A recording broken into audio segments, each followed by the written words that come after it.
Saudara, shalom. Untuk selama-lamanya Tuhan baik bagi kita, amin. Apapun yang harus kita hadapi sampai hari ini, kita nggak pernah sendiri, sebab Dia selalu ada bersama dengan kita. Terima kasih buat Bapak Gembala di tempat ini yang terus mempercayakan saya menyampaikan firman Tuhan di tempat ini. Tuhan yang berkati bersama dengan keluarga. Yuk kita lihat kebenaran firman Tuhan pagi hari ini. Amsal 10 ayatnya yang ke-22.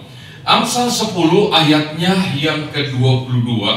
Firman Tuhan berkata demikian. Berkat Tuhanlah yang menjadikan kita kaya, susah payah tidak akan menambahinya.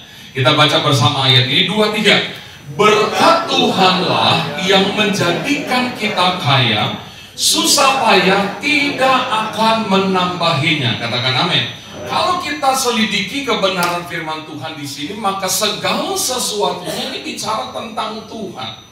Kata kaya di sini, menurut saya, ini bicara tentang kelebihan yang dimiliki oleh seseorang.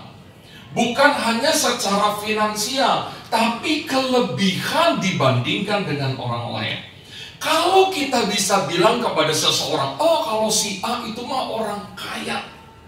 Kalau kita bisa bilang begitu nih, kita sudah mengukur uang kita sama uang dia, banyakkan uang dia. Rumah kita sama rumah orang itu, gedean rumah orang itu. Mobil kita sama mobil orang itu, banyakkan dia. Maka kita bisa bilang, oh kalau dia mah orang kaya.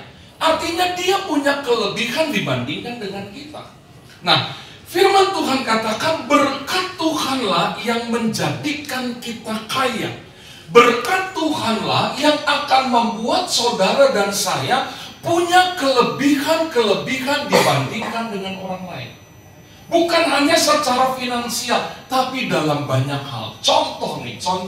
Ada orang yang kalau bikin salah, bikin dosa, melanggar firman Tuhan, Tuhan langsung hukum orang itu. Tapi ketika kita bikin salah, ketika kita bikin dosa, ketika kita melanggar firman Tuhan, Tuhan gak langsung hukum kita. Kita masih diberikan waktu, kita masih diberikan kesempatan untuk kita bertobat, untuk kita berubah. Artinya kemurahan Tuhan dalam hidup kita lebih besar dibandingkan orang itu. Contoh kedua, kalau ada seseorang mengalami masalah yang kalau ditimbang masalah orang itu beratnya 10 kilo. Orang itu sudah stres, udah nangis, udah depresi, udah bingung gitu, udah nggak mau makan gitu. Tapi kita kena masalah yang kalau ditimbang masalah kita tuh beratnya 100 kilo. Tapi kita masih bisa bersuka cita, kita masih bisa ketawa, kita masih bisa ngopi-ngopi. Itu artinya apa? Kekuatan Tuhan dalam hidup kita lebih banyak, lebih besar dibandingkan orang itu. Amin. Nah, kelebihan-kelebihan seperti inilah yang akan Tuhan berikan dalam hidup saudara dan saya. Selama kita bisa tinggal di dalam ruang lingkup berkatnya Tuhan. Susah payah kita tidak akan menambahinya, kata firman Tuhan. Artinya kita kerja keras segala sesuatu, saudara. Bukan saya melarang saudara untuk bekerja keras, enggak. Kadang-kadang ada banyak orang kerja keras tapi nggak kerja cerdas gitu. Artinya tidak melibatkan Tuhan. Tapi kalau kita lihat ayat ini, berkat Tuhanlah yang menjadikan kita kaya. Ingat kata kaya bicara tentang kelebihan. Susah payah tidak akan menambahi. Dan ada ayat firman Tuhan yang bilang, percuma kamu bangun pagi-pagi benar dan duduk-duduk sampai jauh malam. Itu artinya apa? Kerja keras tuh. Berangkat kerja sebelum matahari terbit. Nanti pulang sampai di rumah matahari udah diganti sama bulan. Percuma kata Tuhan. Karena Tuhan memberkati orang yang dikasihnya pada waktu hidup. Artinya kita jadi dulu orang yang dikasih Tuhan. Masuk dalam ruang lingkup berkatnya Tuhan. Maka segala sesuatunya akan kita miliki secara berkelebihan. Susah payah tidak menambahi. Haleluya, saudara. Dalam Alkitab definisi berkat itu artinya adalah firman yang menjadi petunjuk bagaimana kita dapat hidup sesuai dengan apa yang Tuhan mau. Itu definisi berkat dalam Alkitab. Firman yang akan menjadi petunjuk bagaimana kita harus hidup sebenarnya di hadapan Tuhan. Dan selama kita hidup di dalam rel kebenaran firman Tuhan, maka kita akan punya kelebihan-kelebihan dibandingkan dengan orang lain. Nah, saya ingin membagikan 3 firman Tuhan yang harus kita lakukan dalam hidup kita kalau kita mau masuk ruang lingkup berkatnya Tuhan. Ingat, kalau kita berhasil masuk dalam ruang lingkup berkatnya Tuhan, kita akan punya kelebihan-kelebihan dibandingkan dengan orang lain. Yang pertama, Mazmur 34 ayat 11. Hal pertama yang harus kita lakukan supaya saudara dan saya hidup memiliki kelebihan dibandingkan dengan orang lain. Alkitab berkata, singa-singa muda merana kelaparan, tetapi orang-orang yang mencari Tuhan tidak kekurangan sesuatu pun yang baik. Katakan amin. Digambarkannya singa-singa muda. Singa muda itu tenaganya gede, aumannya paling kenceng. Kalau dia udah mencengkrang gak bisa lepas. Dan biasanya singa muda itu akan berkeliling untuk mencari wilayah teritorial, saudara. Kalau dia masuk satu wilayah dan dia mau kuasai, biasanya penguasa di wilayah itu akan berantem dengan singa muda ini. Dan banyak kali kalau saya lihat di dalam televisi, saudara, singa-singa yang udah tua ini kalah sama yang muda. Dan kalau sudah dikalahkan, udah dikuasai. Larinya kenceng, saudara. Tapi Alkitab bilang singa-singa muda yang punya kekuatan luar biasa, larinya kenceng. Mereka merana karena kelaparan. Tetapi bagi orang yang mencari Tuhan, dalam hidupnya tidak kekurangan sesuatu pun yang baik. Jadi hal pertama kita harus melakukan, mencari Tuhan dan mengutamakan Tuhan lebih dari apapun juga. Ini kalau saudara dan saya mau punya kelebihan dibandingkan dengan orang lain. Ada 2 keluarga di 2 kota yang berbeda. Satu di Cirebon, satu di Malang. 2 keluarga ini sama-sama punya anak 10. Keluarga yang tinggal di Cirebon ini orang tuanya supir, suka antar barang. Tapi setiap hari Kamis, dia bilang sama bosnya, "Bos, hari Kamis saya hanya kerja setengah hari ya bos. Hanya sampai jam 2. Kenapa kata bosnya?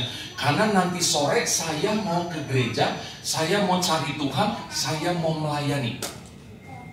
Bosnya bilang, kamu punya anak 10 loh. Mestinya kamu kerja lembur supaya kamu dapat duit lebih banyak. Anak kamu 10. Teman-temannya juga bilang, pakai otak lu. Mestinya cari duit yang banyak, anak lu 10. Tapi tetap dia bilang, enggak, gue mau cari Tuhan, gue mau ke gereja, gue mau melayani. Dan akhirnya bapak ini bisa membesarkan ke 10 anaknya. Dan 10-10 menjadi orang yang diberkati Tuhan. Bukan cuma dari kecil bisa dia kasih makan jadi gede. Lalu anak pertama jadi tukang beca, anak kedua jadi pemulung, enggak. 10-10-nya jadi pengusaha yang diberkati Tuhan. Keluarga yang tinggal di Malang punya anak 10. Hidup dalam kekurangan. Tapi setiap kali keluarga ini masak sesuatu, masak sop 1 panci, nanti dia sisihkan setengah panci, dia panggil anaknya, kamu bawa ke gereja buat hamba Tuhan, buat pendeta, buat gembala. Anak-anaknya bilang, Pak, kita aja hidup kekurangan loh. Saya harus jualan layangan, si Ade harus jualan es mambo untuk hidup kita. Kenapa sih setiap kali papa dan mama habis masak sesuatu harus dibawa ke gereja setengah? Kita aja kurang. Gak apa-apa nak, mereka hamba Tuhan, biar mereka bisa makan untuk melayani kita, menyampaikan firman Tuhan. Dilakukan terus menerus. Sampai akhirnya keluarga ini bisa membesarkan ke 10 anaknya. Dan mereka hidup diberkati Tuhan. Dari 10 orang ini ada 2 kakak beradik yang menjadi pelayan Tuhan di sebuah gereja. Dan saya besar di gereja itu. Dua-duanya diberkati Tuhan. Punya anak, punya cucu, diberkati Tuhan. Pada satu waktu salah satu dari 2 kakak adik ini bersaksi dalam ibadah kompria ketika saya mengkhotbah, dia bersaksi, Pak Pendeta Yofi, saya baru 3 hari ini bisa jalan Pak. Kemarin-kemarin saya nggak bisa jalan. Dalam hati saya, kalau lu baru bisa 3 hari baru bisa jalan, ya lu jangan jauh-jauh dong, di rumah aja istirahat. Itu yang ada dalam hati dan pikiran saya. Waktu saya nggak bisa jalan Pak Yofi, saya doa sama Tuhan, Tuhan, kalau saya nggak bisa jalan, saya pikir dia akan ngomong gimana saya cari duit. Tapi dia ngomong, Tuhan kalau saya nggak bisa jalan, gimana saya bisa ke gereja? Aduh. Bukan dengan cara yang simpel, dia nggak keluar negeri berobat dengan segala macam, enggak. Dengan cara yang simpel keluarganya, coba deh kamu begini, coba deh kamu minum ini, coba kamu begini, simpel. Tuhan sembuhin saya Pak Yofi. Maka ketika saya bisa jalan, saya harus ke gereja. Tidak kekurangan sesuatu pun yang baik. Ada satu perusahaan besar, saudara, saya suka diundang khotbah di persekutuan doa kantor itu, karyawan itu. Nah di kantor itu rupanya ada saudara saya. Saya punya sepupu, punya istri. Saya baru tahu, saudara. Nah, beberapa kali saya datang ke sana, saya nggak ngeliat nih saudara saya. Sekali, dua kali kok saya datang, dia nggak ada nih. Nah, beberapa waktu kemudian ada keluarga besar meninggal, saudara. Satu waktu saya ketemu di sini di rumah duka. Saya bilang, Ci, saya udah 2-3 kali khotbah di kantor Cici. Kok Cici nggak pernah ikut persekutuan doa sih, Ci? Loh, Yofi belum tahu. Kenapa, Ci? Cici udah pensiun, Yof. Jadi udah nggak kerja di situ. Oh, gitu. Tapi ada tuh bos, seorang bapak tua dari saudara kita sepupu, saudara percaya Yesus, lalu dia setia sama Tuhan dan dia sekarang menjadi seorang hamba Tuhan juga, pegang sebuah gereja tuh. Tapi si bapak itu masih ada tuh, Ci, masih kerja. Saudara tahu apa jawaban saudara saya? Kalau si bapak yang itu mah seumur hidup kali ya kerja di perusahaan itu, nggak boleh pergi sama big boss. Udah masuk pensiun diperpanjang, masa pensiun habis diperpanjang lagi, diperpanjang lagi. Seumur hidup kayaknya dia di perusahaan itu. Tidak kekurangan sesuatu pun yang baik. Haleluya, saudara. Nah, firman Tuhan saya sudah sampaikan kepada saudara. Orang-orang yang melakukan firman-Nya, berkat Tuhan sudah ada dalam hidup mereka. Saya sudah sampaikan kepada saudara. Tapi kalau saudara masih nggak mau cari Tuhan, masih nggak mau mengutamakan Tuhan lebih dari apapun juga, kami hamba-hamba Tuhan mesti ngomong apa lagi, saudara? Keputusannya ada di tangan saudara. Mau cari Tuhan, mau mengutamakan Tuhan atau enggak? Tapi firman Tuhan bilang, bagi mereka yang mencari Tuhan, mengutamakan Tuhan lebih dari apapun juga, dalam hidup orang itu tidak kekurangan sesuatu pun yang baik. Ada aja pertolongan itu. Haleluya, saudara. Ada suami istri penjual Gucci. Satu waktu mereka ikut pameran di mall. Namanya mall hari Minggu pasti ramai. Waktu hari Minggu suaminya bilang, ayo mah kita ke mall. Jam 10 udah buka mall. Istrinya bilang, nggak bisa Pak, gereja dulu. Cari Tuhan dulu, utamain Tuhan. Aduh mah kita gereja jam 9, selesainya jam 11. Nanti kamu hehe sama ibu-ibu yang lain setengah 12. Lalu kita jalan ke mall jam 12. Mall buka jam 10. Yang ikut pameran bukan cuma kita. Banyak penjual Gucci ikut pameran. Minggu depan saja mah gerejanya Tuhan juga tahu. Istrinya bilang, enggak bisa Pak, gereja dulu, utamain Tuhan dulu. Ribut. Tapi karena istrinya lebih gagah perkasa, suaminya kalah. Wah, di gereja, Anda ke gereja, udah gelisah. Bentar, istri bilang, udah nyanyi, memuji Tuhan. Jam 11 selesai, ditarik istri, mau ngobrol main-main. Ayo kita ke mall. Sampai di mall setengah 12. Yang lain sudah buka, cuman punya dia masih ditutup. Marah lagi suami, gua udah bilang apa kan? Dia bilang, ayo berbuka, kita baru ditutup. Masih baru buka, gimana nih? Udah buka aja, buka. Dia buka dengan jengkel. Waktu dia lagi buka, ada 4 orang ibu datang. Aduh Pak, kenapa jam segini baru buka sih Pak? Oh iya, kenapa Bu? Saya hampir 2 jam nih nungguin. Yang lain saya udah lihat nggak serak. Saya penasaran nih, saya punya bapak. Saya datang masih tutup. Saya pergi beli minuman, balik lagi masih tutup. Saya pergi lagi beli makanan, balik lagi masih tutup. Nah sekarang udah buka. Dari mana sih? Maaf Bu, kami tadi gereja dulu. Oh iya, saya penasaran nih mau lihat yang dagangan bapak. Lihat sih. Nah saudara tahu 4 ibu ini beli Gucci-nya di tempat bapak ini. Saya tahu kenapa saudara nggak tepuk tangan, karena bukan kita yang jualan Gucci. Nggak tepuk tangan sih saudara, tegang amat sih ibadahnya. Ini kebetulan atau mukjizat? 4-4-nya beli Gucci di tempat bapak ini. Dan waktu bapak ini terima pembayaran, istrinya yang gagah perkasa balas dendam. Gua bilang juga apakah utamain Tuhan, cari Tuhan, gereja dulu, berkat gak lari kemana? Suami cenderung iya. Nah kebetulan sih, tidak kekurangan sesuatu pun yang baik. Ayo kita cari Tuhan. Haleluya. Ada satu keluarga punya anak 3. Kalau hari Minggu namanya anak muda, pasti diajak teman-temannya jalan kemana. Pak, aku besok hari Minggu pinjam mobil ya Pak. Nggak bisa, gereja dulu. Nggak ada mobil kalau nggak ke gereja. Tapi aku sama teman-teman mau berangkat pagi, nggak bisa. Kalau mau pakai mobil, gereja dulu sama papa mama. Wah, ke gereja, jadi kesel. Apa-apa sama papa mamanya, apa-apa dibiarin. Selesai gereja, Pak aku pergi. Nah, ini kunci mobil, pergi. Hati-hati ya. Harus gereja dulu. Dan hasilnya, anak-anaknya diberkati Tuhan sampai hari ini. Kalau saudara punya anak, paksa. Kalau perlu ancam jangan kasih uang jajan. Kalau nggak gereja dulu, nggak apa-apa. Biar mereka kenal Tuhan. Dan mereka mengasihi Tuhan. Biar mereka juga dikasihi Tuhan sejak mereka kecil. Ancam aja nggak apa-apa. Dulu saya kalau ke gereja harus diancam, dipukul sama mami saya. Nggak mempan sama saya. Tapi begitu mami saya ancam, besok kalau nggak gereja, hari Senin sekolah, mami nggak kasih uang jajan. Nah, di situ saya kalah. Saya nggak bisa nggak jajan ke sekolah. Mau saya berangkat sekolah minggu, saudara. Tapi begitu saya kenal Tuhan, cinta Tuhan, tiap hari saya di gereja, saudara. Sampai mami saya marah dan buang pakaian saya ke depan rumah. Nih, kamu tinggal aja di gereja, tiap hari kamu ke gereja. Jadi saya bilang sama mami saya, nggak gereja di Sabat, sekarang nggak gereja terus juga diusir sama mami saya. Tapi akhirnya mami saya nggak bisa ngomong apa-apa. Kenapa? Ketika saya setia, saudara, rapot saya nilainya bagus, masuk 3 besar. Dan disitulah panggilan Tuhan nyata dalam hidup saya sejak saya SMP. Maunya ke gereja, nyuci mobil gembala, ngepel gereja, seneng banget. Pulang sekolah nggak kemana-mana, langsung ke gereja. Itu panggilan Tuhan. Dan saya bisa ada sampai hari ini karena Tuhan, bukan karena saya. Ayo kita cari Tuhan lebih dari apa. Jangan bentar-bentar Tuhan dikalahkan, capek lah, ada tamu lah, ada senam lah, bisa. Ada keluarga lah, bisa.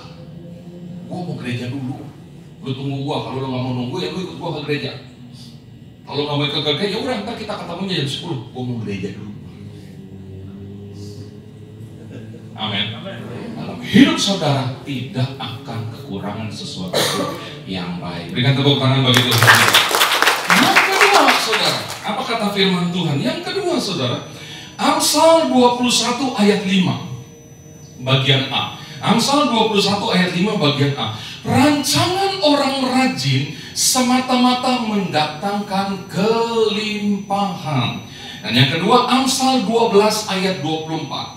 Amsal 12 ayat 24, tangan orang rajin memegang kekuasaan, tetapi kemalasan mengakibatkan kerja paksa.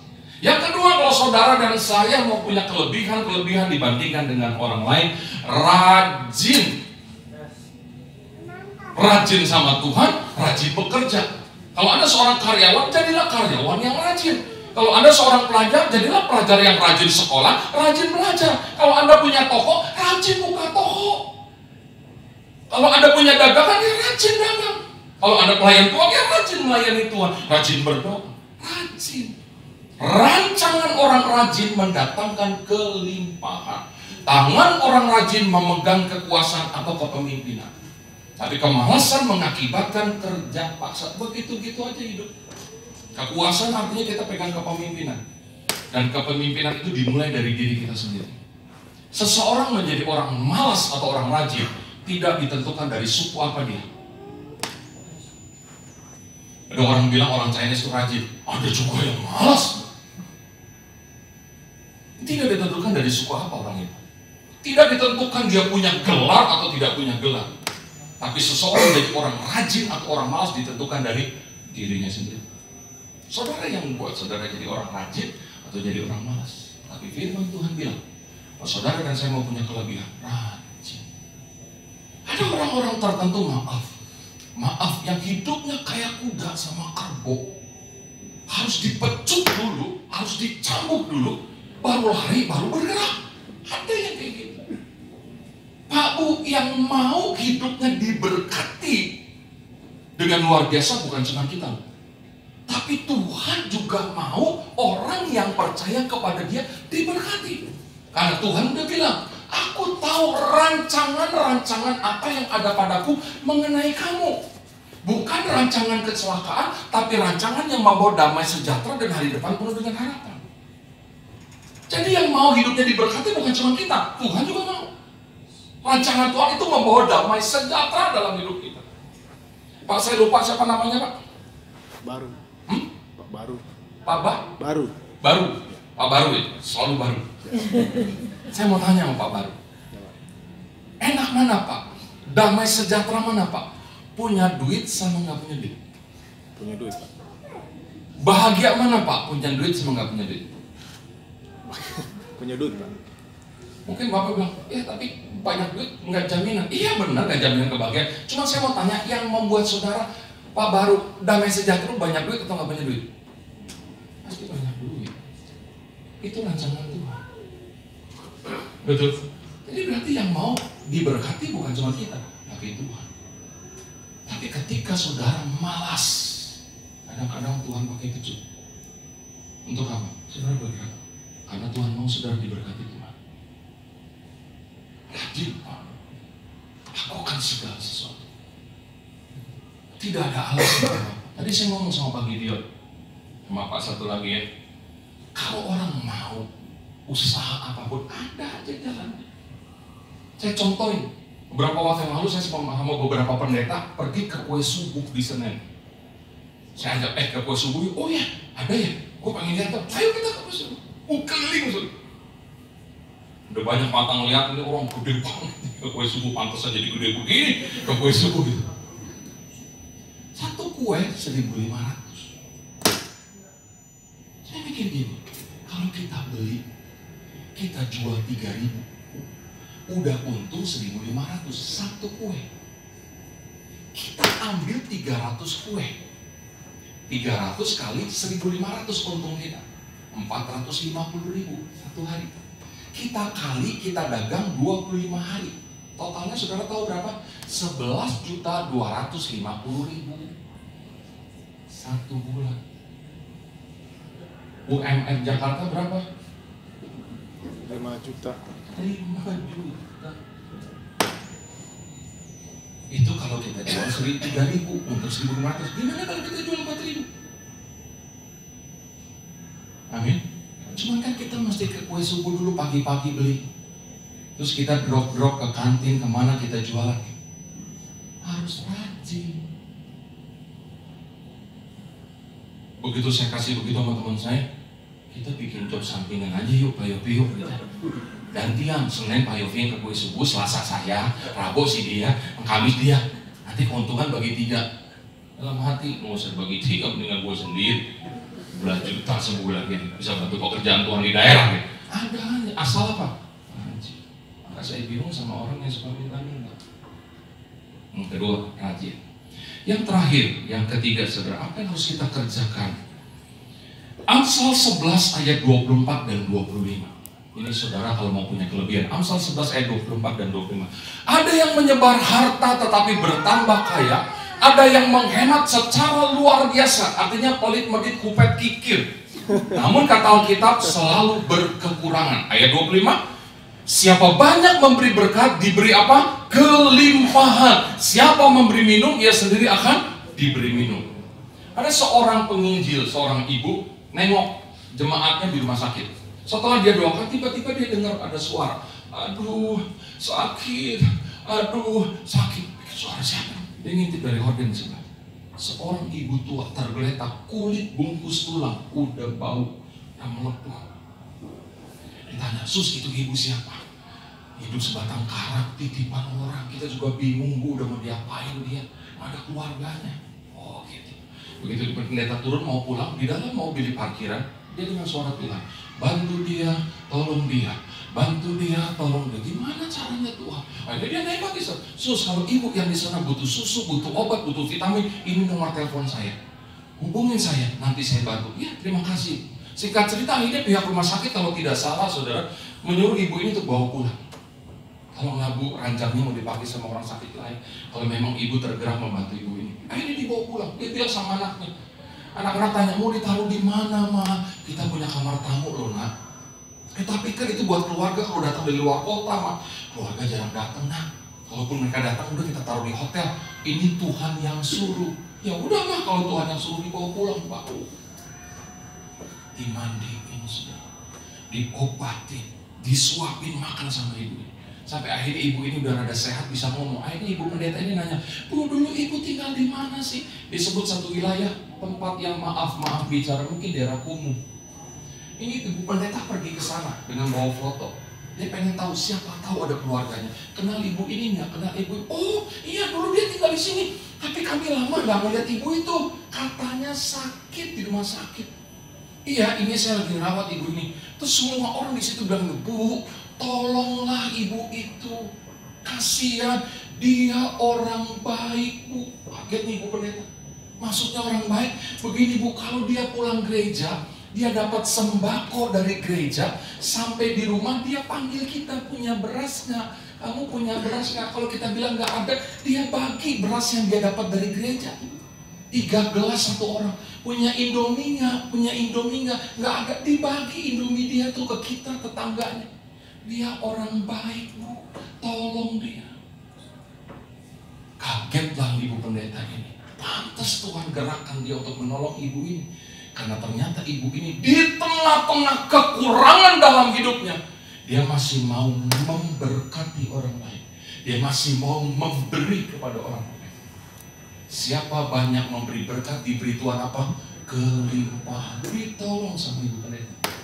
Dan waktu ibu pendeta ini bersaksi sebelum saya khotbah, saudara, dia panggil. Sekarang ibu ini ada di tengah-tengah kita. Dia panggil, "Mari dorong ibu itu di kursi roda." Begitu staf ibu pendeta ini dorong, dari sampai di depan ibu ini udah teriak-teriak, "Shalom, shalom, Tuhan Yesus baik, Tuhan Yesus baik." Udah kuat, udah segar, udah nggak bau. Dia orang baik. Saya percaya ibu pendeta ini keluarin puluhan juta untuk ibu ini. Tapi karena Tuhan yang suruh, karena ibu ini orang baik, orang yang suka memberi. Satu waktu nanti di akhir zaman, Bapak Ibu, gembala atau anak manusia yang datang kali yang kedua akan memisahkan domba dan kambing. Domba ditaruh di sebelah kanan, kambing di sebelah kiri. Dan Tuhan akan berkata kepada domba, "Kalian keren, kalian luar biasa. Karena di saat aku lapar, kamu kasih aku makan. Di saat aku haus, kamu kasih aku minum. Di saat aku telanjang gak punya pakaian, kamu kasih aku pakaian. Di saat aku gak punya tumpangan, engkau memberi aku tumpangan." Domba bingung. Kapan kami lihat engkau lapar? Kapan kami lihat engkau haus? Kapan kami lihat engkau gak punya pakaian? Bingung domba. Kambing juga komplain. Benar, kami gak pernah lihat engkau lapar. Kami gak pernah lihat engkau haus. Kami gak pernah lihat engkau gak punya pakaian. Kambing protes. Yesus bilang apa? Kalau kalian melakukan sesuatu kepada orang-orang yang paling hina, kamu sudah melakukannya untuk aku. Siapa orang paling hina? Bro, menurut Anda, siapa orang paling hina? Orang kayak apa itu orang paling hina? Ya, orang ditolak, dijauhi orang. Orang ditolak, dijauhi Tuhan, dijauhi orang karena apa? Ya, karena mungkin dia miskin. Miskin, terus? Ya, membutuhkan pertolongan, tapi Membutuhkan pertolongan. Mungkin ODGJ, orang dalam gangguan jiwa. Mungkin orang berdosa. Mungkin mantan narapidana. Tapi orang-orang seperti itu harus menjadi bagian dalam hidup kita untuk menolong mereka. Mereka orang paling hina, orang yang paling disisihkan. Tapi ketika kita melakukan buat mereka, kita melakukannya untuk Tuhan. Maka tadi saya bilang sama Bapak Gembala di bawah, gereja boleh nggak punya gedung yang bagus. Gereja boleh nggak punya sound system yang canggih, boleh. Tapi gereja tidak boleh tidak punya kasih. Gereja harus punya kasih. Boleh nggak punya gedung, boleh nggak punya sound system, boleh nggak pakai AC, boleh nggak punya kursi, boleh. Tapi gereja tidak boleh tidak punya kasih. Haleluya. Yang butuh Tuhan, yang butuh dokter orang sakit, yang butuh juru selamat orang berdosa, maka orang-orang itu adalah menjadi target dalam hidup kita. Ketika kita menyentuh mereka dengan kasih, waduh luar biasa. Maka memberilah saudara dalam segala sesuatu yang bisa kita lakukan buat Tuhan. Satu waktu saya pelayanan di Bandung, saudara, kasih jatah hotel hanya sampai hari Minggu, karena pelayanan cuma sampai Minggu siang.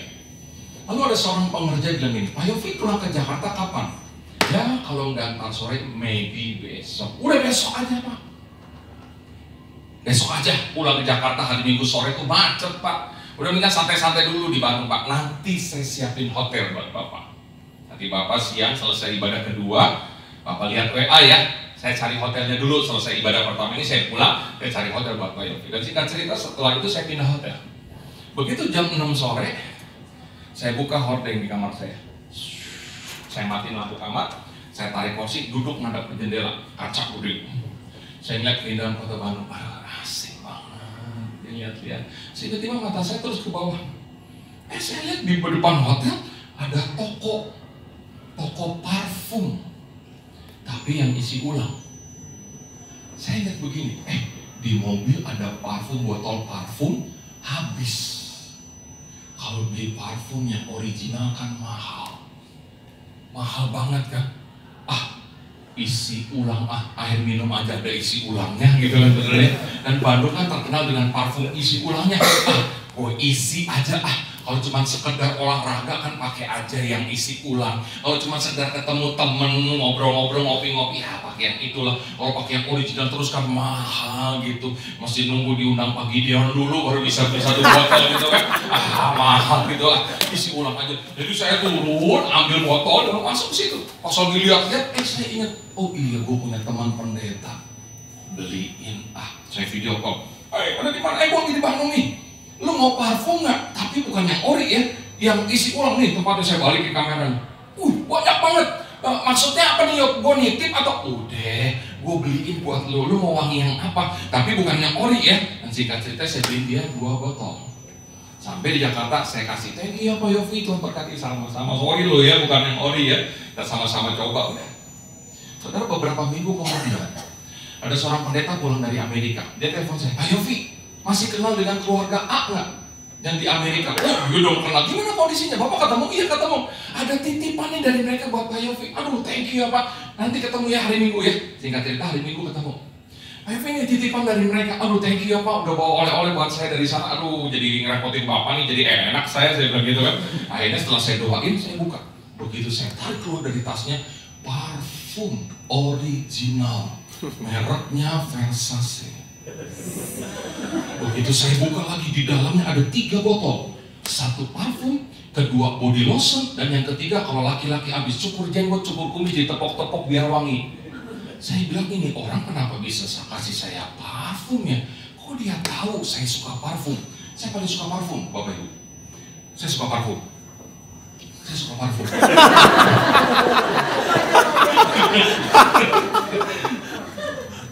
Kali baru ketawa. Kenapa ya? Tiba-tiba Tuhan ingetin, kamu kemarin kasih hamba Tuhan parfum yang isi ulang. Maka aku berkati kamu dengan parfum yang original. Saya bilang, udah dong selesai. Beberapa minggu kemudian, ada suami istri udah saya anggap kayak Koko dan Cici saya sendiri yang punya travel, pemilik travel. Dia WA, bro, gue lagi di Israel nih sama si Koko, mau ke Turki. Lu mau oleh-oleh apa bro? Terserah Ci, terserah kok, apa aja saya terima. Thank you sebelumnya.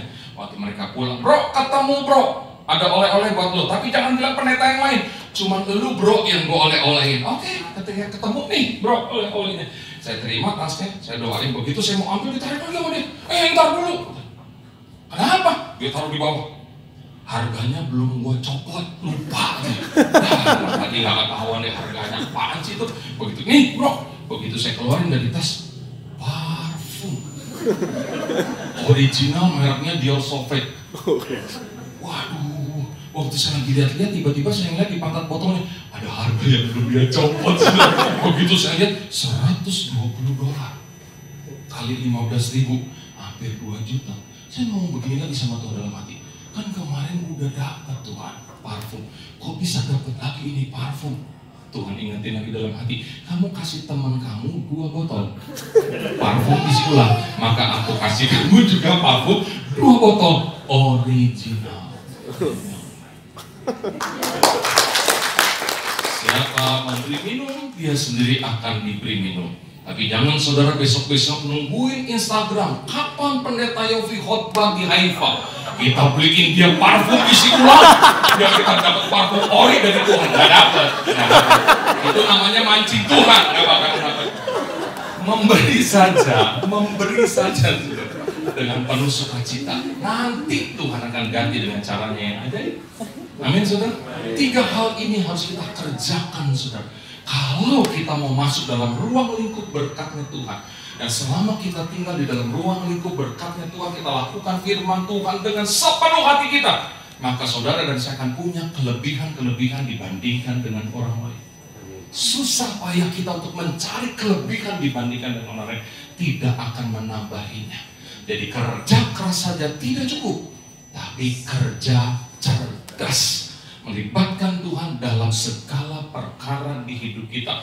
Percaya hidup saudara dan hidup saya akan menjadi hidup yang luar biasa diberkati oleh Tuhan.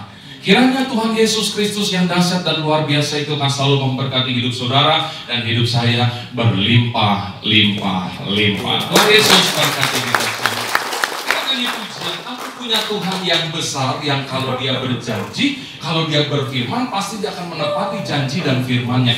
Tinggal kita sepakat saja. Kalau ada suami, istri, orang tua, dan anak, sepakat saja. Percaya kepada firman-Nya, pulang lakukan. Maka kita akan terima kemenangan daripada